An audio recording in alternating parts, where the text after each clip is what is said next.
ಜಗದೀಶ್ ಶೆಟ್ಟರ್ ಕಾಂಗ್ರೆಸ್ ಸೇರ್ಪಡೆ ಬೆನ್ನಲ್ಲೇ ನಡ್ಡಾ ಹುಬ್ಬಳ್ಳಿಗೆ ಬರ್ತಾ ಇದ್ದಾರೆ, ಎಂಟ್ರಿ ಕೊಡ್ತಾ ಇದ್ದಾರೆ, 2 ದಿನ ಅಲ್ಲೇ ಇರ್ತಾರೆ. ಇನ್ಫ್ಯಾಕ್ಟ್ ಇಲ್ಲಿ ಶೆಟ್ಟರ್ ಫ್ಯಾಕ್ಟರ್ ಯಾವುದೇ ಕಾರಣಕ್ಕೂ ಎಫೆಕ್ಟ್ ಆಗಬಾರ್ದು ಅಂತ ಹೇಳಿ ಸ್ಥಳೀಯ ಮಟ್ಟದ ನಾಯಕರಿಗೆ, ಅಲ್ಲಿನ ಜನಪ್ರತಿನಿಧಿಗಳಿಗೆ, ಸ್ಥಳೀಯ ಮಟ್ಟದಲ್ಲಿ ಇರ್ತಾರಲ್ಲ ಅವರಿಗೆಲ್ಲ ಎಚ್ಚರಿಕೆ ಕೊಡುವಂತ ನಿಟ್ಟಿನಲ್ಲಿ ಅವ್ರು ಬರ್ತಾ ಇರೋದು. ಈಗ ಆಲ್ರೆಡಿ ಕಾರ್ಪೊರೇಟರ್ಸ್ ಗಳು ರಾಜೀನಾಮೆ ಕೊಡೋಕೆ ಮುಂದಾಗಿದ್ರು, ಅವ್ರನ್ನ ಬೇಡ ಅಂದ್ಬಿಟ್ಟು ಶೆಟ್ಟರೇ ಹೇಳಿದ್ರು. ಅಂದ್ರೆ ಜೋಶಿ ಅವರು ಕೂಡ ಮೀಟಿಂಗ್ ಅನ್ನ ಮಾಡಿದ್ರು, ಪದಾಧಿಕಾರಿಗಳು ಕೂಡ ರಾಜೀನಾಮೆ ಕೊಡ್ಲಿಕ್ಕೆ ಮುಂದಾದಂತ ಸಂದರ್ಭದಲ್ಲಿ ಮನವೊಲಿಸಲಾಗಿದೆ.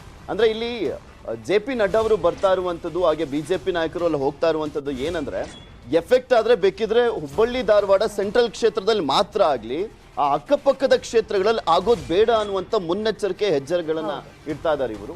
ಈಗ ನಡ್ಡಾ ಅವರು ಸ್ವತಃ ಬಿಜೆಪಿ ರಾಷ್ಟ್ರೀಯ ಅಧ್ಯಕ್ಷರೇ ಬರ್ತಾ ಇರುವಂತ ಹಿನ್ನೆಲೆಯಲ್ಲಿ ಅಲ್ಲಿ ಯಾವ ರೀತಿಯಾಗಿ ಜಗದೀಶ್ ಶೆಟ್ಟರ್ ಅವರ ಪ್ಲಾನ್ ಗಳನ್ನ ಉಲ್ಟಾ ಮಾಡ್ತಾರೆ ಅನ್ನುವಂಥದ್ದನ್ನ ಕಾದ್ ನೋಡ್ಬೇಕು. ಆದ್ರೆ ನಾವು ಒಂದು ರೌಂಡ್ ಇವರು ಹೋದ ತಕ್ಷಣ ಎಲ್ಲವೂ ಕೂಡ ಸರಿ ಹೋಗ್ಬಿಡುತ್ತೆ, ಆ ಡ್ಯಾಮೇಜ್ ಎಲ್ಲ ಒಂದೇ ಸಲ ಕಂಟ್ರೋಲ್ ಆಗ್ಬಿಡುತ್ತೆ ಅನ್ನುವಂತ ನಿರೀಕ್ಷೆ ಇಟ್ಕೊಳ್ಳಂಗೆ ಇಲ್ಲ. JP ನಡ್ಡಾ ಅವರು ಅಲ್ಲಿ ಬರ್ತಾ ಇದ್ದಾರೆ, ಒಂದು ಸಭೆಯನ್ನ ಮಾಡ್ತಾ ಇದ್ದಾರೆ, ಅಲ್ಲಿ ಪ್ರಬುದ್ಧರ ಜೊತೆ ಒಂದು ಸಭೆಯನ್ನ ಮಾಡ್ತಾ ಇರುವಂತದ್ದು. ಆದ್ರೆ ಕ್ಷೇತ್ರ ಸುತ್ತಾಟ ಏನ್ ಮಾಡ್ತಾ ಇಲ್ಲ.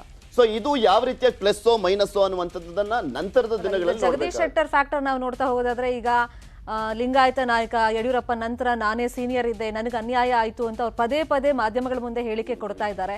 ಅಲ್ಲಿ ಲಿಂಗಾಯತ ನಾಯಕನಿಗೆ ಅನ್ಯಾಯ ಆಗ್ತಾ ಇದೆ ಅಂತ ಬಿಂಬಿಸ್ತಾ ಇದ್ದಾರಲ್ಲ, ಸೊ ಅದನ್ನ ಹೆಂಗೋ ಕಂಟ್ರೋಲ್ ಮಾಡಬೇಕು ಅಂತ ಹೇಳಿ ಬಿಜೆಪಿ ಒಂದು ಪ್ಲಾನ್ ಮಾಡಿದೆ. ಮತ್ತೆ ಶೆಟ್ಟರ್ ಅವರು ಓಪನ್ ಚಾಲೆಂಜ್ ಹಾಕಿದ್ದಾರೆ, 20 ರಿಂದ 21 ಕ್ಷೇತ್ರಗಳಲ್ಲಿ ಖಂಡಿತ ನಾನು ಬಿಜೆಪಿಗೆ ಹೊಡೆತಾ ಕೊಡ್ತೀನಿ ಅಂತ ಹೇಳಿ. ಅಲ್ಲ, ಅದಕ್ಕೋಸ್ಕರನೇ ಅವರು ಯಡಿಯೂರಪ್ಪನವರ ಅಸ್ತ್ರವನ್ನ ಪ್ರಯೋಗ ಮಾಡ್ತಿರೋದು. ಯಾವುದೇ ಕಾರಣಕ್ಕೂ ಅದು ಡ್ಯಾಮೇಜ್ ಆಗಬಾರ್ದು ಅನ್ನುವ ಕಾರಣಕ್ಕೋಸ್ಕರ ಯಡಿಯೂರಪ್ಪನವರಿಂದ ಸ್ಟೇಟ್ಮೆಂಟ್ ಬಂತು. ನೋಡಿ, ಬೊಮ್ಮಾಯಿ ಅವರಿಂದ ಸ್ಟೇಟ್ಮೆಂಟ್ ಬರಲಿಲ್ಲ. ಅವತ್ತು ಆಕ್ಚುಲಿ ಅಸಮಾಧಾನ ವ್ಯಕ್ತಪಡಿಸಿದ್ದು ಶೆಟ್ಟರ್ ಅವರು ಬೊಮ್ಮಾಯಿ ಅವರ ವಿರುದ್ಧ ಮತ್ತೆ ಜೋಶಿ ಅವರ ವಿರುದ್ಧ ಪರೋಕ್ಷವಾಗಿ ಅಸಮಾಧಾನ ವ್ಯಕ್ತಪಡಿಸಿದ್ರು. ಆದ್ರೆ ಯಡಿಯೂರಪ್ಪನವರ ವಿರುದ್ಧ ಅಸಮಾಧಾನ ವ್ಯಕ್ತಪಡಿಸಲಿಲ್ಲ. ಲಿಂಗಾಯತರ ಪ್ರಶ್ನಾತೀತ ನಾಯಕರು ಅಂದ್ರೆ ಯಡಿಯೂರಪ್ಪನವರು, ಅವ್ರಿಗೆ ಬೈದ್ರೆ ನಮ್ಗೆ ಡ್ಯಾಮೇಜ್ ಅನ್ನುವಂಥದ್ದು ಬಿಜೆಪಿಗೂ ಅಂದ್ರೆ ಕಾಂಗ್ರೆಸ್ಗೂ ಚೆನ್ನಾಗಿ ಗೊತ್ತಿದೆ, ಶೆಟ್ಟರ್ ಅವ್ರಿಗೂ ಚೆನ್ನಾಗಿ ಗೊತ್ತಿದೆ, ಲಕ್ಷ್ಮಣ್ ಸವದಿ ಅವ್ರಿಗೂ ಕೂಡ ಚೆನ್ನಾಗಿ ಗೊತ್ತಿದೆ. ಅವ್ರು ಯಾರು ಟಾರ್ಗೆಟ್ ಮಾಡಲಿಲ್ಲ ಯಡಿಯೂರಪ್ಪನವ್ರನ್ನ. ಸೊ ಯಡಿಯೂರಪ್ಪನವ್ರು ಮಾತ್ರ ಇವ್ರ ಬಗ್ಗೆ ಮಾತನಾಡಿದ್ರು. ಅಂದ್ರೆ ಪ್ರತಿಯೊಂದು ವಿಚಾರದಲ್ಲೂ ಕೂಡ ಅಷ್ಟೇ ಬಿಜೆಪಿಯವರು ಜಾಣ ನಡೆಯನ್ನ ಇಡ್ತಾ ಇದ್ದಾರೆ. ಯಡಿಯೂರಪ್ಪನವರ ಮುಖಾಂತರ ಅವರ ವಿರುದ್ಧ ಮಾತನಾಡ್ಸಿದ್ರೆ, ಓ ಹೌದು ನೋಡಿ ಇವರೇ ಎಲ್ಲಾ ಅವಕಾಶಗಳನ್ನ ತಗೊಂಡ್ಬಿಟ್ಟಂಗೆ ಹೋಗಿದ್ದು ಎಷ್ಟರ ಮಟ್ಟಿಗೆ ಸರಿ ಅನ್ನುವಂತ ಪ್ರಶ್ನೆಗಳು ಬರ್ತವೆ ಅಂತ. ಇನ್ನು ಧಾರ್ಮಿಕ ಕೇಂದ್ರಗಳು ಹುಬ್ಬಳ್ಳಿ ಭಾಗದಲ್ಲಿರೋದು ಸಿದ್ದಾರೂಢ ಮಠ ಮತ್ತೆ 3000 ಮಠ, ಅಲ್ಲಿಗೆ JP ನಡ್ಡಾ ಅವರು ಭೇಟಿ ಕೊಡ್ತಾರೆ. ಇಲ್ಲಿ ಆಧ್ಯಾತ್ಮಿಕ ಕೇಂದ್ರಗಳು ಕೂಡ ತುಂಬಾ ಇಂಪಾರ್ಟೆಂಟ್ ಆಗುತ್ತೆ ಚುನಾವಣೆ ದೃಷ್ಟಿಯಿಂದ, ಮತ ಬ್ಯಾಂಕ್ ದೃಷ್ಟಿಯಿಂದ ನೋಡಿದ್ರೆ. ಆಕ್ಚುಲಿ JP ನಡ್ಡಾ ಅವರು ಆರಂಭ ಮಾಡಿದ್ದು ಇಲ್ಲಿ ಚುನಾವಣಾ ಅಂದ್ರೆ ಕಾವನ್ನ ಹಚ್ಚಿದ್ದು ಫಸ್ಟ್ ಅವರು ದಾವಣಗೆರೆಗೆ ಬಂದಂತ ಸಂದರ್ಭದಲ್ಲಿ ಸಿರಿಗೆರೆ ಮಠ, ಅದರ ಜೊತೆಗೆ ಅಲ್ಲಿ ಹರಿಹರದ ಪಂಚಮಸಾಲಿ ಪೀಠ, ಕಾಗಿನೆಲೆ ಪೀಠಕ್ಕೆ ಹೋಗಿದ್ರು. ಹಾಗೆ ಅಲ್ಲಿರುವಂತ ಪ್ರಮುಖವಾದಂತ ಮಠಗಳಿಗೆ ಭೇಟಿಯನ್ನ ಕೊಟ್ಟು ಅಲ್ಲಿ ಚುನಾವಣಾ ಅಖಾಡಕ್ಕೆ ಧುಮುಕಿದ್ರು.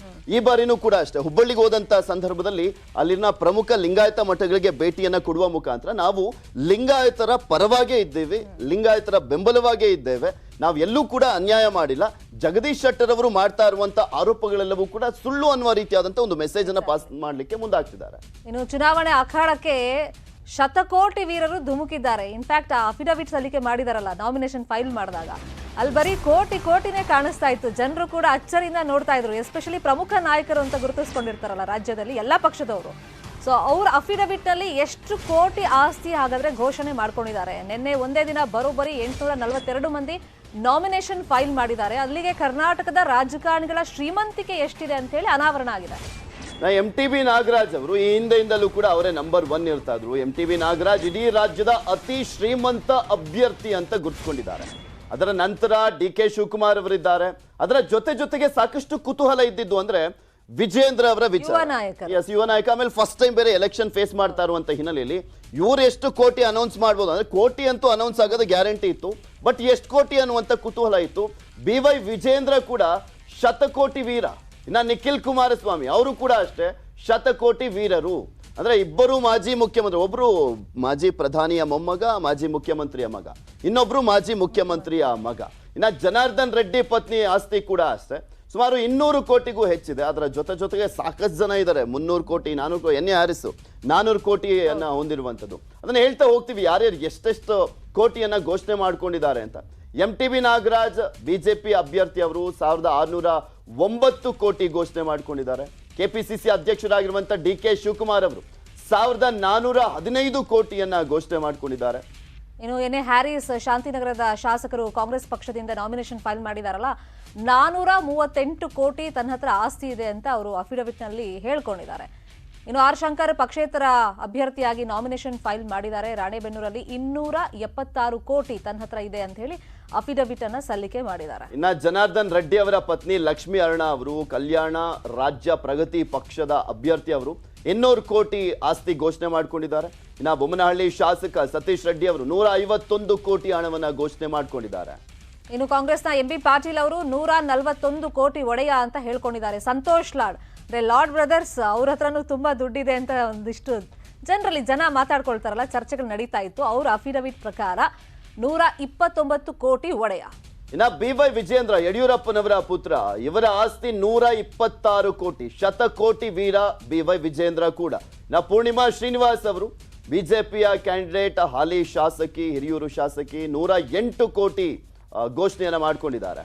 ಇನ್ನು ನಿಖಿಲ್ ಕುಮಾರಸ್ವಾಮಿ ಜೆಡಿಎಸ್ ಅಭ್ಯರ್ಥಿಯಾಗಿ ರಾಮನಗರದಿಂದ ನಾಮಿನೇಷನ್ ಫೈಲ್ ಮಾಡಿದ್ದಾರೆ. 104 ಕೋಟಿ ಅಂತ ಹೇಳಿ ತನ್ನ ಹತ್ರ ಆಸ್ತಿ ಇದೆ ಅಂತ ಹೇಳಿ ಅಫಿಡವಿಟ್ ನಲ್ಲಿ ಅವರು ಫಿಲ್ ಮಾಡಿದ್ದಾರೆ. ಇನ್ಫ್ಯಾಕ್ಟ್ ಸುಮಾರು 5 ಕೋಟಿಗೂ ಜಾಸ್ತಿ ಮೌಲ್ಯದ ಕಾರ್ಗಳಿದೆ ಅಂತ ಹೇಳ್ಬಿಟ್ಟು ಅವರು ಅಫಿಡವಿಟ್ ನಲ್ಲಿ ಮೆನ್ಷನ್ ಮಾಡಿದ್ದಾರೆ. ಅದ್ರ ಬಗ್ಗೆನೂ ಕೂಡ ಚರ್ಚೆಗಳು ನಡೀತಾ ಇದೆ. ಆಕ್ಚುಲಿ ಇನ್ನೂ ಸಾಕಷ್ಟು ಜನ ಇದ್ದಾರೆ. ಅದರಲ್ಲಿ ಪ್ರಮುಖವಾಗಿ ಜನರಿಗೆ ಗೊತ್ತಿರುವಂತವ್ರು ಯಾರ್ಯಾರು, ಎಷ್ಟೆಷ್ಟು ಕೋಟಿ ಅನ್ನುವಂಥದ್ದನ್ನ, ಅಂದ್ರೆ ನಿರೀಕ್ಷೆ ಇರುತ್ತಲ್ಲ ಯಾರ್ದು ಎಷ್ಟಿರ್ಬೋದು ಅಂತ, ಅದನ್ನ ಹೇಳಿದ್ವಿ. ಇದು ಅಫಿಷಿಯಲಿ ಅವ್ರು ಘೋಷಣೆ ಮಾಡ್ಕೊಂಡಿರೋದು. ಅಂದ್ರೆ ಅಫಿಷಿಯಲ್ ಆಗಿ ಇಷ್ಟಿದೆ, ಇನ್ನು ಅನ್ಅಫಿಷಿಯಲ್ ಆಗಿ ಎಷ್ಟಿದೆ ಅಂತ ಅವ್ರಿಗೆ ಗೊತ್ತಿದೆಯೋ ಇಲ್ವೋ ನಮ್ಗೆ ಗೊತ್ತಿಲ್ಲ. ಇನ್ನು ರಾಜಕಾರಣಿಗಳು ಅಂತ ಅಂದಾಗ ಬೇನಾಮಿ ಆಸ್ತಿಗಳನ್ನ ಬೇಜಾನ್ ಮಾಡ್ಕೊಂಡಿರ್ತಾರೆ ಅಂತ ಪ್ರತಿ ಸಲ ಚರ್ಚೆಗಳಂತೂ ಇದ್ದೇ ಇರುತ್ತೆ. ಇದಿಷ್ಟು ಅಫಿಷಿಯಲ್ ಆಗಿ ಅವರು ಅಫಿಡವಿಟ್ ನಲ್ಲಿ ಸಲ್ಲಿಕೆ ಮಾಡಿರುವಂತ ಅವರವರ ಆಸ್ತಿ ವಿವರ ಆಗಿತ್ತು. ಇದಾಗಿತ್ತು ಇವತ್ತಿನ ಚುನಾವಣಾ ಚದುರಂಗ. ಮುಂದಿನ ರಾಜಕೀಯ ಬೆಳವಣಿಗೆ ಜೊತೆಗೆ ನಾನು ಹಾಗೆಯೇ ಪೃಥ್ವಿ ನಿಮ್ಮ ಮುಂದೆ ಹಾಜರಾಗ್ತೀವಿ. ಅಲ್ಲಿವರೆಗೂ ನೋಡ್ತಾ ಇರಿ News 18. ಜಾಲ ನಮ್ಮದು, ಬಲ ನಿಮ್ಮದು.